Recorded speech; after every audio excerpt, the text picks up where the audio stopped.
आज रामनवमी है। भागवत में तात्विक दृष्टि से भी राम का वर्णन है। कई ग्रंथों में तत्ववेताओं ने राम के वास्तविक स्वरूप का वर्णन किया और कई जगहों पर राम का सगुण साकार रूप में भी वर्णन हुआ। जो रोम रोम में रम रहा है उस सच्चिदानंद परमात्मा का नाम राम है। भय प्रगट गोपाला दीन दयाला कौशल्या हितकारी। और वो चैतन्य राम जिसके भी हृदय में प्रकट होते हैं, विवेकानंद कहते हैं ऐसा पुरुष अगर बोलता है तो भी हितकारी है। वो धरती पर रहता है जिस रूप में, जिस वेश भेष में, मानव मात्र के लिए परम आश्रय स्थान है, आशीर्वाद स्वरूप है। जैसे सूर्य अपनी जगह पर रहता है फिर भी प्राणियों के लिए आश्रय स्थान है, वरदान रूप है, ऐसे जिसके हृदय में वो अकाल पुरुष रूपी राम प्रकट हुआ, उस पुरुष का धरती के जीवों के लिए वैसा ही वरदान रूप है। जैसे शरीर के लिए सूर्य, ऐसे अंतःकरण के लिए वो ब्रह्मज्ञानी महापुरुष। जैसे शरीरधारियों के लिए सूर्य का होना वरदान है। सूर्य अपनी जगह पर है, लेकिन सूर्य का होना जीव मात्र, वनस्पति जगत के लिए, पशु जगत के लिए, मानव जगत के लिए, सामुद्रिक जीवों के लिए, सब के लिए सूर्य नारायण वरदान रूप है। सबका आश्रय स्थान है, सबको सुख देने वाला और दुखद कीटाणुओं को नाश करने वाला सूर्य का अस्तित्व है। कीटाणुओं को नाश करने की मेहनत सूर्य को नहीं करनी पड़ती और प्राणी मात्र, जीव मात्र को सुख देने के लिए, जीवन देने के लिए सूर्य को कोई परिश्रम नहीं करना पड़ता, उसका अपना स्वभाव है। तो वो चैतन्य राम जो है प्राणी मात्र के अंतःकरण में तो व्याप रहा है, अनंत ब्रह्मांडों में व्याप रहा है। कभी कभी वो चैतन्य सगुण साकार होकर नरलीला करते हैं। ऐसे 12 वक्त श्री राम अवतार हुआ है। वो 12 वक्त रामा अवतार में ये आखिरी रामा 12वां रामा अवतार है। 16 वक्त श्री कृष्ण अवतार हुआ। ये 15 पहले हो चुके इस युग में। अभी के 5200 वर्ष पहले 16वां अवतार श्री कृष्ण का हुआ है। युग युग में अवतार लेते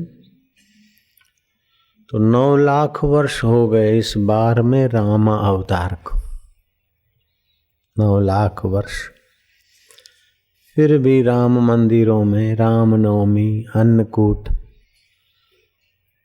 और रामायण का रसास्वाद करके लोगों का तन मन पावन हो रहा है। ऐसे ही 500 वर्ष हो गए नानक जी को। उनके वचन विचार कर पूछ देखो सरदारों को, सिखों को, भाई ग्रंथ साहब में की मिला की है। और बोले तुसी पढ़ के दो वेख। कोई बोल दे रामायण सच्चा नहीं है, सच्चा है कि झूठा है, तो रामायणी बोलेंगे सच्चा है। लेकिन नास्तिक अथवा ईसाइयत से आक्रांत चित्त वाले बोलेंगे सच्चा है, इसका क्या प्रमाण? लिखते समय तुमने तो नहीं देखा रामायण सच्चा है, तो उसका क्या प्रमाण है? तो वो प्रमाण देने में समर्थ नहीं भी बने, हो सकता है। क्या प्रमाण है? हम बोलते रामायण सच्चा नहीं है, विधर्मी लोग ऐसा कह देते हैं। तो ऐसे बालक दास अल्फट पार्क में कथा करते थे इलाहाबाद में। तो एक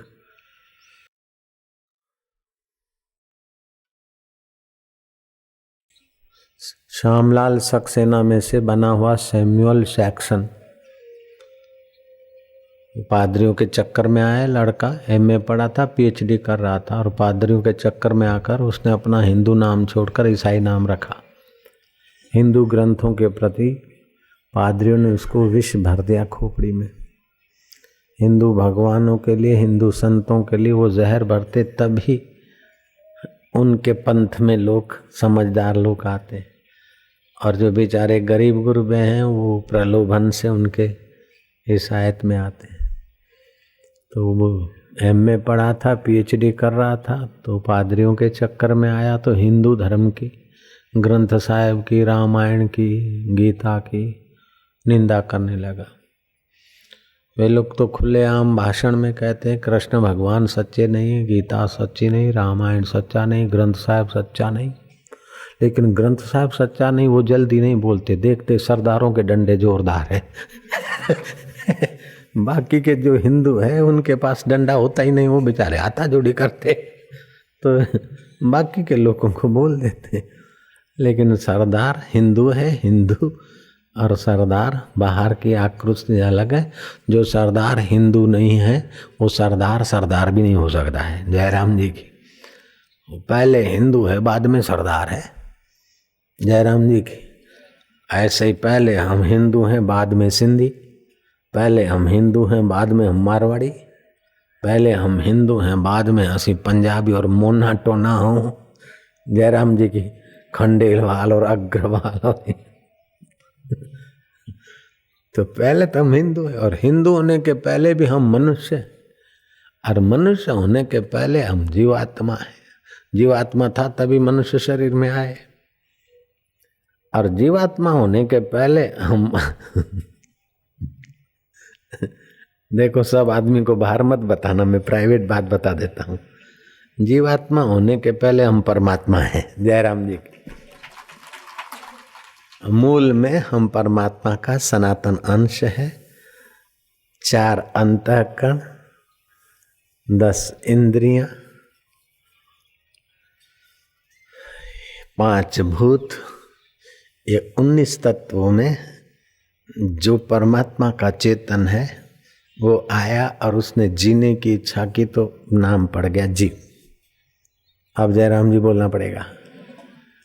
तो जीव, और जीव ने फिर वो यश चोला लिया, बन गया गधा, बन गया घोड़ा। लेकिन वो जीव है तभी तो गधा घोड़ा है।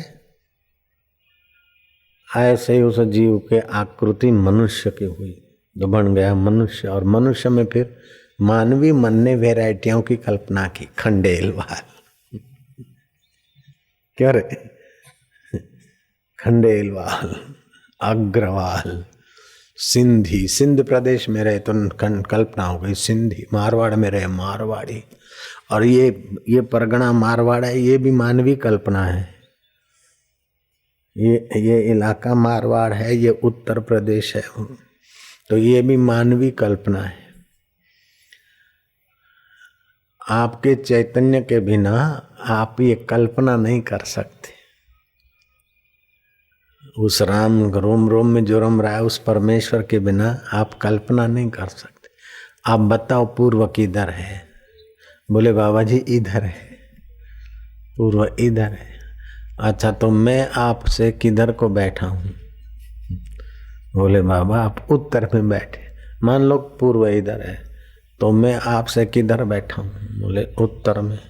तो आप बोलेंगे बाबा जी उत्तर में बैठे, इधर वाला बोलेगा बाबा जी पूर्व में बैठे, उधर वाला बोलेगा बाबा मेरे से पश्चिम में बैठे, अब पीछे वाला बोलेगा बाबा जी मेरे से दक्षिण में बैठे। तो पूर्व की, पश्चिम की, उत्तर की, दक्षिण की कल्पना अपने चैतन्य रोम रोम में रमे हुए राम की सत्ता लेकर देह को मैं मानकर बनती। ये पूर्व है, ये पश्चिम है, ये उत्तर है, ये दक्षिण है। ऐसे ही अपने रोम रोम में और ब्रह्मांड के रोम रोम में रमने वाले राम की सत्ता से ही भूत, भविष्य और वर्तमान की कल्पना होती है। अगर वो चैतन्य न हो तो वर्तमान काल कैसे? और वर्तमान काल में स्थित होकर पीछे वृत्ति जाती है तो भूत काल बोलते हैं, और आगे वृत्ति फेंकते हैं तो भविष्य काल बोलते हैं। भूत और भविष्य, वास्तव में भूत भविष्य सत्य नहीं है। ये हम पीछे की कल्पना बीते हुए में वृत्ति करते हैं, उसको भूतकाल। आने की कल्पना वाल करते तो भविष्य काल। काल एक है, हमारी कल्पना ने भूतकाल भविष्य काल, लेकिन वो काल भी अकाल से प्रतीत होता है।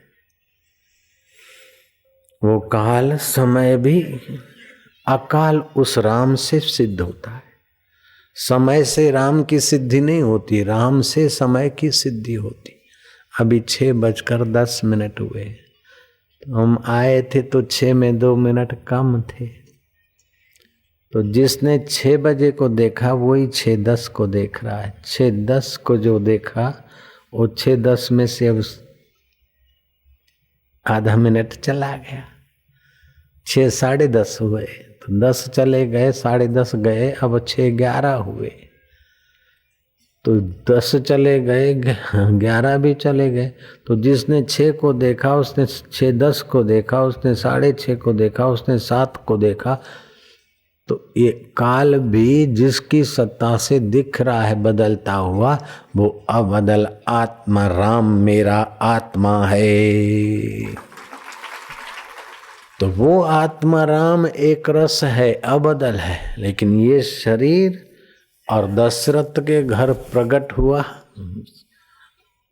माया विशिष्ट चैतन्य, ये सब बदले, लेकिन उनका वास्तविक स्वरूप राम स्वरूप नहीं बदला। उस राम स्वरूप का चिंतन ध्यान करके जिन्होंने रामायण लिखी, सत्य का आश्रय लेकर, उस रामायण के लिए, उस ग्रंथ साहिब के लिए, उस गीता के लिए कोई बोल दे कि गीता सच्ची नहीं है, गुरु ग्रंथ साहिब सच्चा नहीं है, रामायण सच्चा नहीं है, तो आप तो इंद्रियों में बैठे हैं, मन में बैठे हैं। और जिन्होंने लिखा, जब लिखा हो तो वह पुरुष नहीं है, उस समय के वीडियो कैमरा और फोटो और कुछ नहीं है, तो वो तो बोल देते थे भाई कैसा सच्चा। तो भोले भाले साधु बोलते भाई हमको पता नहीं है, तुम जैसन कहो तुम्हारी मर्जी, हमको तो आनंद आई थी। इतने में एक दमदार साधु पहुंचा, तो अल्फट पार्क में सैंपल सेक्शन ने उस साधु के भी बोला क्या रामायण पढ़ते हो, रामायण सच्चा नहीं है, बोलो रामायण सही है कि गलत है। उस साधु ने कहा कि भैया हम नहीं बोल सकते कि सही है कि गलत है, रामायण सही है कि गलत है हम नहीं बोल सकते, ग्रंथ साहिब सही है कि गलत है हम नहीं बोल सकते, गीता सही है कि गलत है ये हम नहीं बोल सकते, लेकिन इन ग्रंथों का अध्ययन करने से हमारा मन सही हो जाता है, हमारा जीवन सही हो जाता है, हमारी समझ सही हो जाती है, हमारा मानुष्य जन्म सही हो जाता है। इसलिए हम कह देते हैं कि हमारा अनुभव है कि गुरु ग्रंथ साहिब सही है, जयराम जी की गीता सही है, रामायण सही है। तुम हमारा अनुभव, लाखों करोड़ों का अनुभव का आदर करो तो ठीक है, नहीं करते हो तो फिर तुम्हारे लिए शराब सही है, चिकन सही है, क्लब सही है, डिस्को सही है, लवर लवरी सही है, फिर तुम्हारे लिए नरक भी सही है। जयराम जी की रोग और मुसीबत वो भी तुम्हारे लिए सही है ना, हमारे लिए आनंद सही है, माधुर्य सही है, सुख दुख में समता सही है, हरि रस सही है हमारे लिए, और तुम्हारे लिए काम रस सही है, हमारे लिए राम रस सही है। भैया अब तुम्हार मर्जी, हम क्या करी, हम तो कही तो हमारा अनुभव, तुम्हें ठीक लगा तो तुम ले रहे ना, नहीं तो हम हमार का जाए भैया। नारायण हरि बोलो ना, कंजूसी ना करो। नारायण हरि नारायण हरि नारायण। नरानाम अयनम, नर नारी का अयन अंतःकरण अवच्छिन्न में जो व्यापक राम की चेतना रम रही है, उस नर नारी में रमने वाले चैतन्य राम का नाम है नारायण। वही आदि नारायण का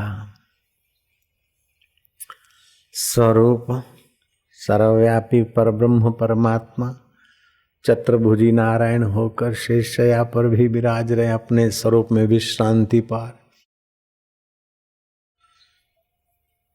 दशरथ के घर आज आदि नारायण का श्री विग्रह अवतरित हो, वशिष्ठ ने सलाह दी कि यज्ञ उस पुरुष से कराओ जिसके संकल्प में बल हो। तो यज्ञ की सार्थकता, यज्ञ का फल तुरंत सामने आएगा।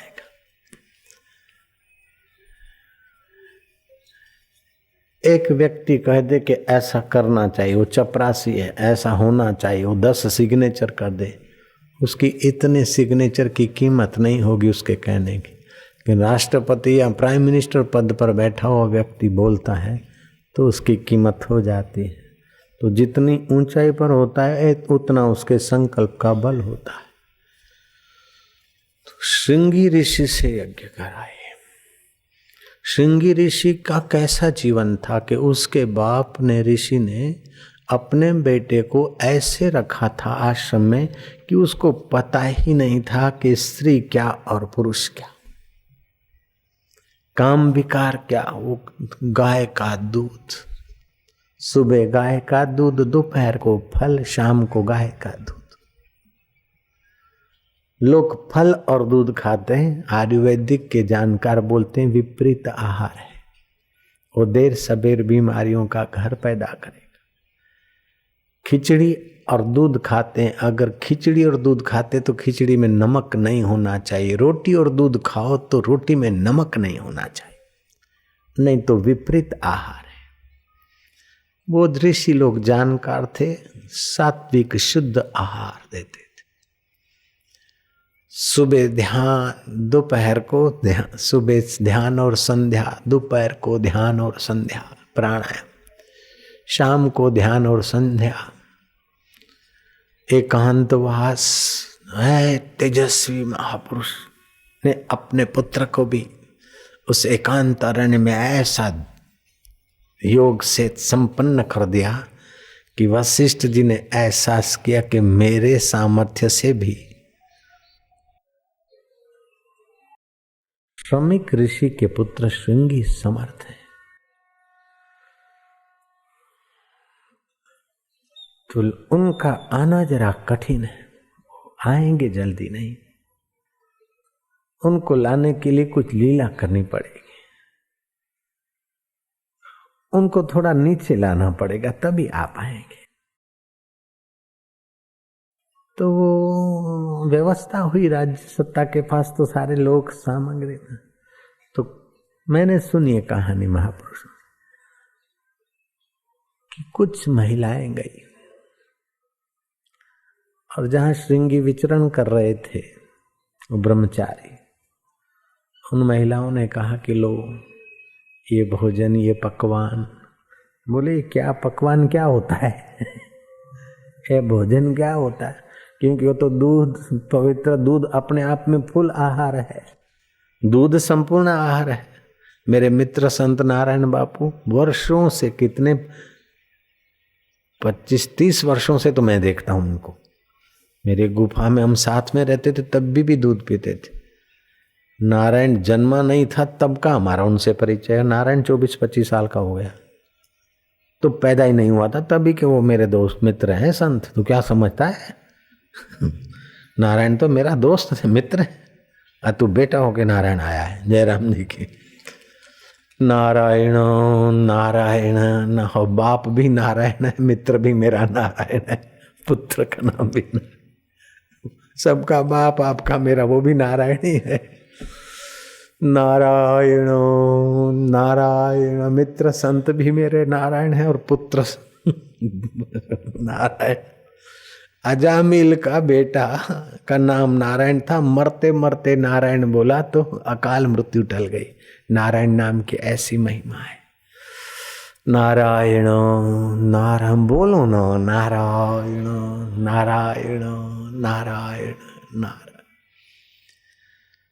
उन्होंने दिया और लिया नहीं, बोले ठहरो, तुम कौन हो, कहां से आए हो, और तुम्हारा ये पेट के आगे ऐसे ऐसे ये बड़ा बड़ा क्या है? और उसने देखा नहीं था कि स्त्रियों को वक्षस्थल ऐसा होता है। बोले हम ब्रह्मचारी हैं, थी तो स्त्रियां, लेकिन ऐसे ही कुछ व्यायाम नहीं करने से हमारा शरीर ऐसा हो गया।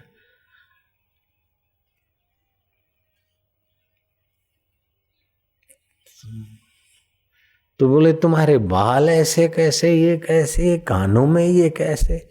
बोले हमारे गुरुकुल में ब्रह्मचारी ऐसे ही रहते हैं, लो ब्रह्मचारी खाओ।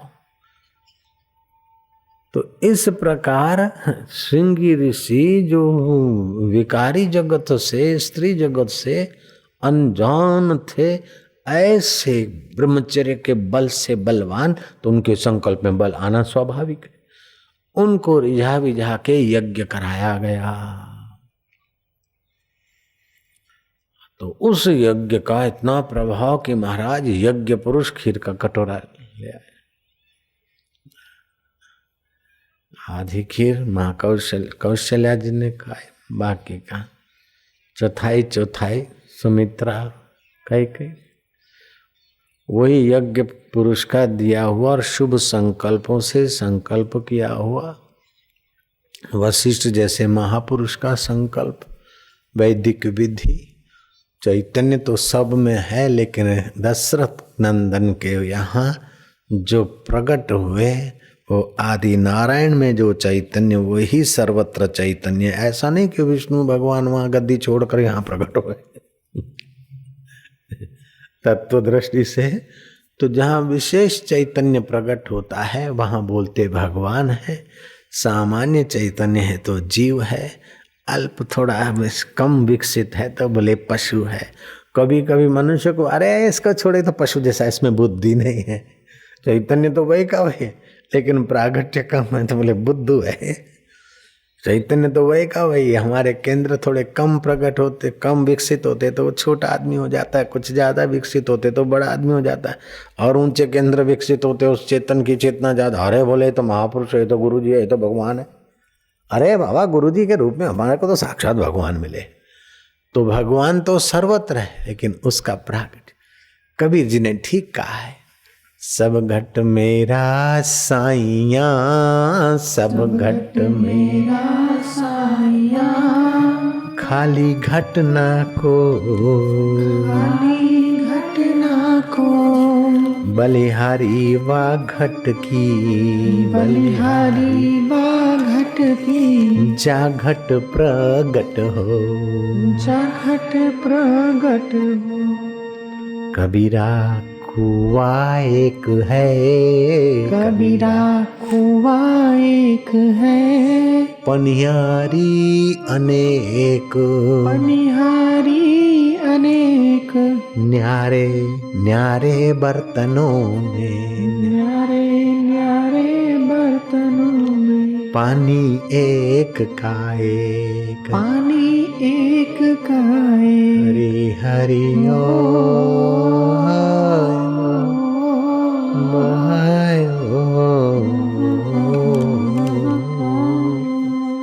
श्रीमद् भागवत में रामावतार का थोड़ा सा वर्णन आता है कि खटवांग राजा के कुल में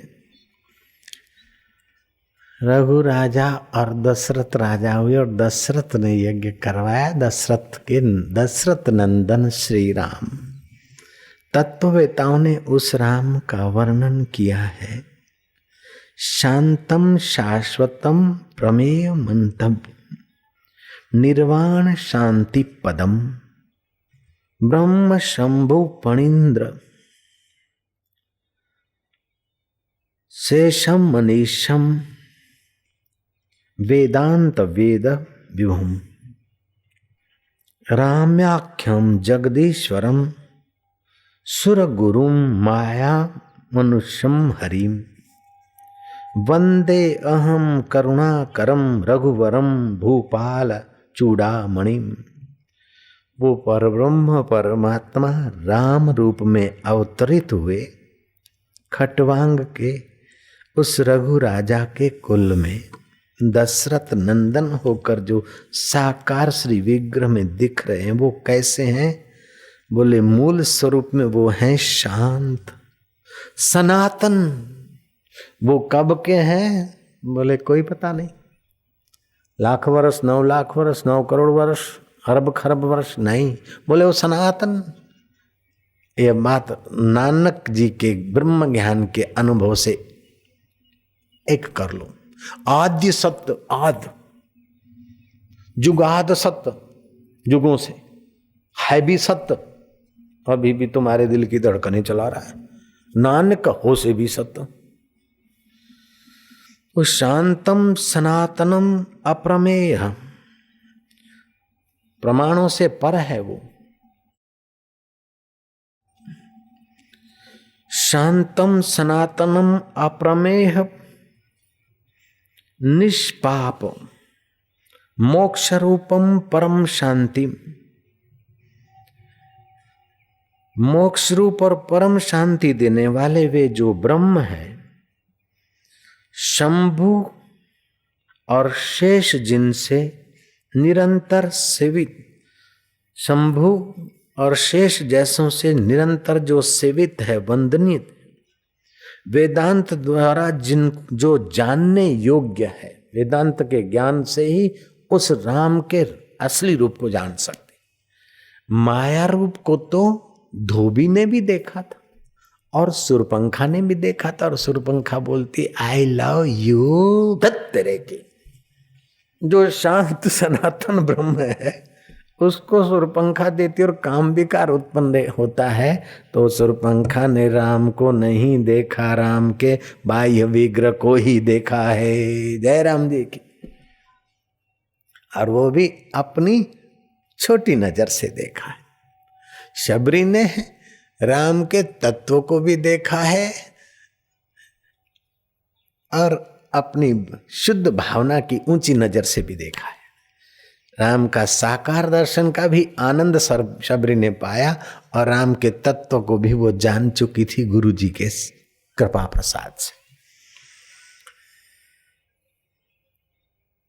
तो वेदांत द्वारा जानने योग्य सर्वव्यापक, देवताओं में सबसे बड़े, देवताओं में सबसे बड़े ब्रह्मा विष्णु है आदि 33 करोड़ देवता, देवताओं में सबसे बड़े और माया से मनुष्य रूप में दिखने वाले, तत्व रूप से तो सबसे बड़े हैं लेकिन माया से मनुष्य रूप में दिखने वाले, समस्त पापों को हरने वाले, करुणा की खान, रघुकुल में श्रेष्ठ तथा राजाओं में शिरोमणि राम कहलाते जगदीश्वर की मैं वंदना करता हूँ। ये रामचरित्र मानस का श्लोक है, सुंदर कांड का पहला श्लोक का अर्थ तुमने समझा। जय राम जी की। तो सुखदेव जी कहते हैं कि हे परीक्षित, वे श्री राम ने अवतार लेकर ऐसे ऐसे लीला की और मनुष्य को ये दिखाया कि अगर अवतार ही राम भी गृहस्थ सुख को स्वीकार करता है तो उसको भी ये संसार रुलाता है। हाय सीता हाय सीता। तुमने कथा में सुना होगा कि कोई सिख और साधु नए साधु देखते कि हम घर बार छोड़ के खाम खा परेशान होई, हमें भी राम जी जैसा जीवन जीते, अपनी सीता लाते, पैर चंपी करती, कंदमूल संवार देती, कपड़े धो देती, खूब भजन करते। राम जी ने उनकी भ्रांति हरने के लिए सीता जी की जो लीला हुई और राम जी बोले हाय सीता, तब उन सिक्खड़ साधुओं को लगा कि सबसे भले हम कि भाई कोई फिक्र नहीं, राम जैसे राम को माया रुला देती, भाई तो हमारा क्या हो। जयराम जी की। तो इस प्रकार भाई का प्रेम देखना हो तो राम को आदर्श दिखाओ, देख लो, और शिष्यत्व निभाने की कला देखनी हो, गुरु के आगे कैसा व्यवहार करना हो तो श्री राम जी को देख लो। उत्तम राजा का आदर्श भगवान राम दिखा रहे हैं, उत्तम शिष्य का आदर्श श्री राम दिखा रहे हैं, उत्तम मित्र का आदर्श साकार रूप में श्री राम दिखा रहे हैं, उत्तम योद्धे का आदर्श देखना हो तो श्री राम को देखो। बोले बाबा जी उत्तम राजा कैसे? श्री रामचंद्र जी प्रजा पर टैक्स ऐसा डालते कि जैसे मधुमक्खी फूल में से थोड़ा मधु ले लेती लेकिन फूल को गिराती नहीं, नष्ट नहीं करती। फूल में से तो लेती है लेकिन फूल को पता ही नहीं चले, थोड़ा सा ले लेती। ऐसे ही प्रजा से टैक्स लेते थे लेकिन प्रजा पर बोझा न पड़े, पीड़ा न। और अपनी आय के श्री रामचंद्र जी 5 हिस्सा करते थे। एक हिस्सा कीर्ति प्रसार के लिए, एक हिस्सा गुप्त दान करते, एक हिस्सा भविष्य के संग्रह, एक हिस्सा परिजनों के लिए और एक हिस्सा ही अपने परिवार के लिए। रामचंद्र जी आप अमानी रहते और दूसरे को मान देते, ये व्यवहार कुशलता देखनी तो राम जी में देखो। जिन बंदरों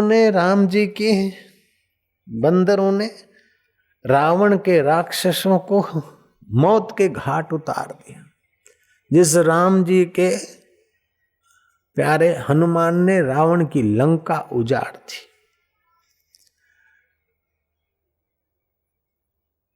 रावण के कुटुंबी और कुंभकर्ण सहित सबको जिस राम जी ने मौत के घाट भेज दिया, ऐसे राम जी के चित्त में रावण के लिए द्वेष नहीं। रावण जब मरता है तो विरोचित उसकी गति करो विभीषण। विभीषण बोलता है कि इस नराधम की, मां सीता पर बुरी नजर रखने वाले की, अकारण प्रभु से वैर करने वाले इस दुष्ट भाई की मैं अंत्येष्टि नहीं करूंगा।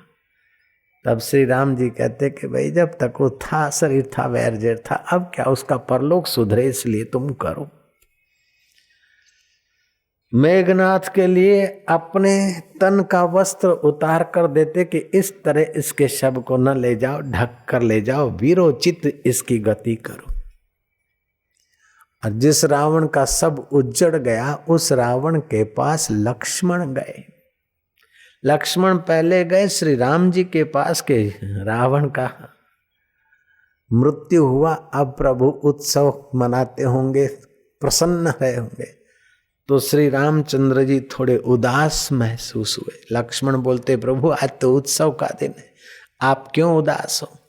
राम जी कहते कि धरती से एक योद्धा, एक पंडित आज इस धरती से अलविदा हुआ। बोले कौन योद्धा पंडित।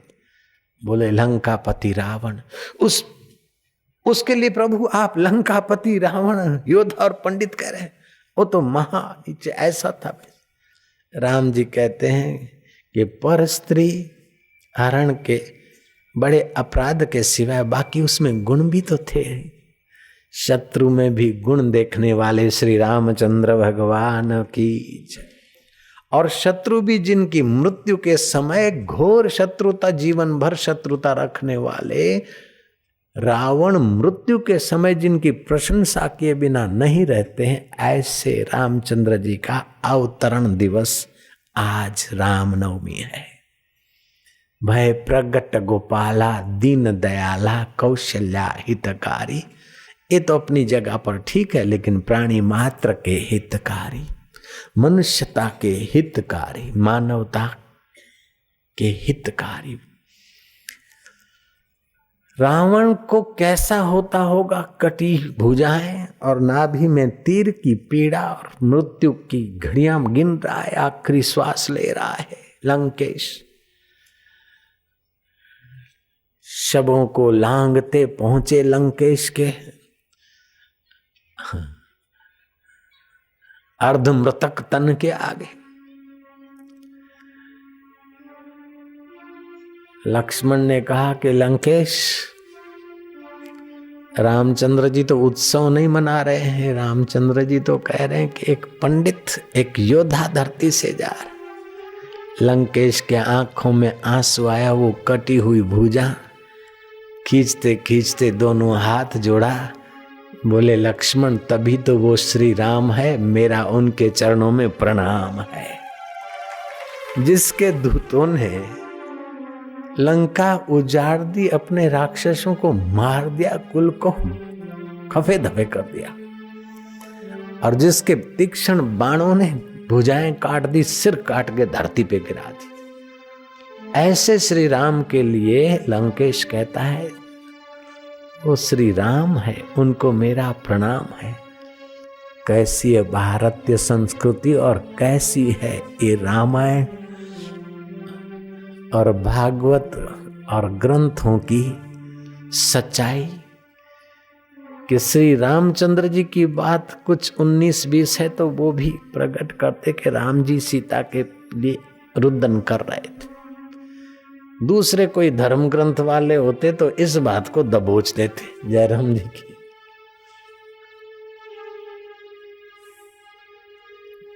प्लस पॉइंट लिखते। लेकिन सनातन धर्म के सदग्रंथों ने सच्चाई समाज में बनी रहे, फैली रहे। रामचंद्र जी कहते भला गलती किससे नहीं होती? सबसे होती है। मेरे से भी तो गलती होती, सीता से भी गलती हुई, सुवर्ण मृग मेरे से भी गलती हुई। भरत आए थे मुझे लेने को, इतने रोए, नंगे पैर चले आए। भरत की व्यथा देखकर भी मेरा हृदय नहीं पिघला कि मैं लौट जाता। ये भी तो मेरी गलती है। हालांकि ऐसा नहीं सोचते कि भरत बुलाने आए।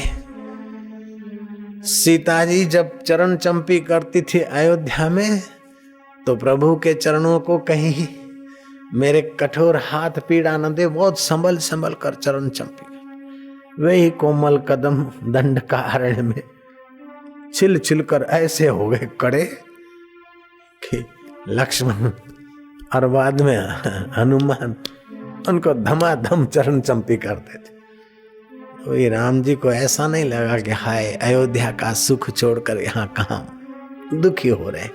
राम जी जानते हैं कि शरीर का सुख और दुख स्वप्न है और सच्चिदानंद शुद्ध स्वरूप सदा प्राणी मात्र का अपना है। जो जानते हैं वे पार हो जाते। सो जाने जासु देहु जना ही जानत तुम ही हो जाई। वही उस राम के स्वरूप को जानता है जिस पर वो राम प्रसन्न होते। सामान्य प्रसन्नता तो भगवान की है, लेकिन ऐसे कर्म और ऐसी तड़प पैदा करे कि उनकी विशेष प्रसन्नता छलके, तो आपके और हमारे हृदय में भी वह राम छुपे हैं। छुपे हैं बोलना भी उन्हीं की सत्ता से है। जय राम जी की। सो साहेब सद सदा हजूरे, अंधा जानत ताको दूरे। हाजरा हजूर जागंदी जोत। बुद्ध आए चले गए, कृष्ण आए चले गए, राम जी आए रघुनंदन, राम जी आए चले गए, लेकिन राम तत्व तो अभी भी तुम्हारे साथ है, पास में है। वही चैतन्य राम बुद्ध के चित्त में थे, वही आद्य शंकराचार्य के रूप में चमके, वही कबीर और नानक होकर देखे, और वही तुम्हारे और हमारे चित्त में छुपे हैं। देखने की सत्ता, बोलने की सत्ता उसी की है। उसको प्रार्थना करो कि तेरे लिए प्यास पैदा हो जाए, फिर तो तुम्हारे को 12 महीने में एक रामनवमी का इंतजार नहीं करना पड़ेगा। जब गोता मारा तो रामनवमी, जब गोता मारा राम प्रागट्य। दिल्ले तस्वीरें हैं यार जब की गर्दन झुका ली और मुलाकात कर ली। वो थे न मुझसे दूर न मैं उनसे दूर था, आता न था नजर तो नजर का कसूर था।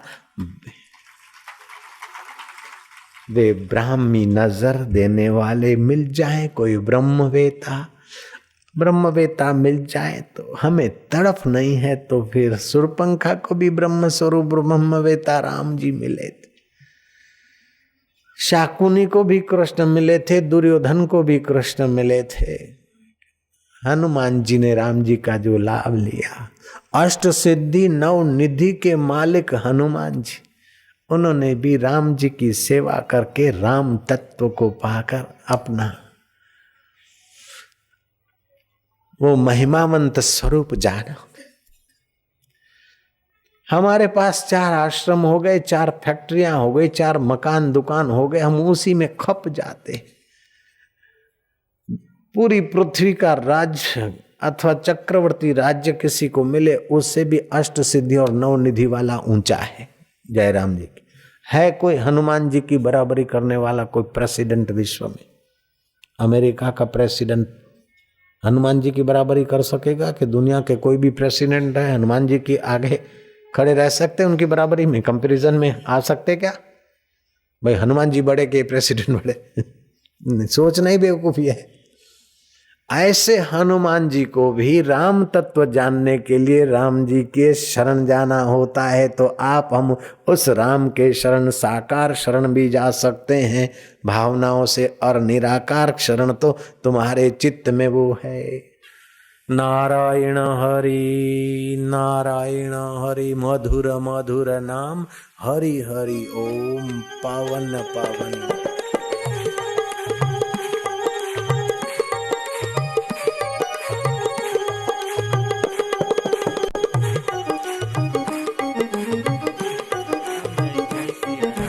जय सिया राम, जय जय सिया राम। हरि हरि ओम, हरि ओम, हरि ओम, हरि ओम। राम राम राम राम राम राम राम राम राम राम राम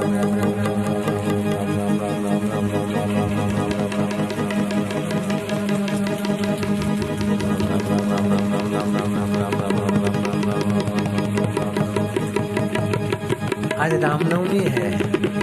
पूरे भाव से, पूरे मन से, पूरे प्राणों से उस प्राणदाता का नाम रटते जाओ। रग रग में रामनवमी के रस को उभारते जाओ। मानो अपने यहाँ दशरथ नंदन आज प्रकट हुए हैं दोपहर के 12 बजे।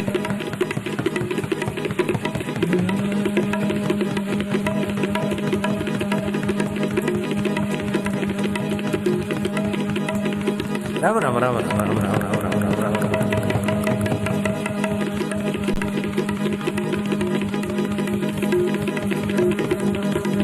तुम किसका नाम ले रहे हो? हमारे राम जी जाने। राम राम राम राम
राम नाम का गुंजन करते करते भीतर ही भीतर राम नाम का गुंजन होने दो।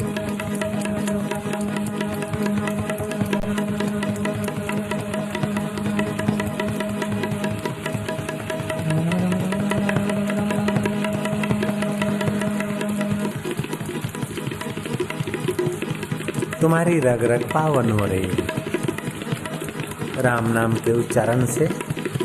राम के रकार से सूर्य तत्व, राम के मकार से चंद्र तत्व तुम्हारे सूक्ष्म शरीर को पुष्ट करता है।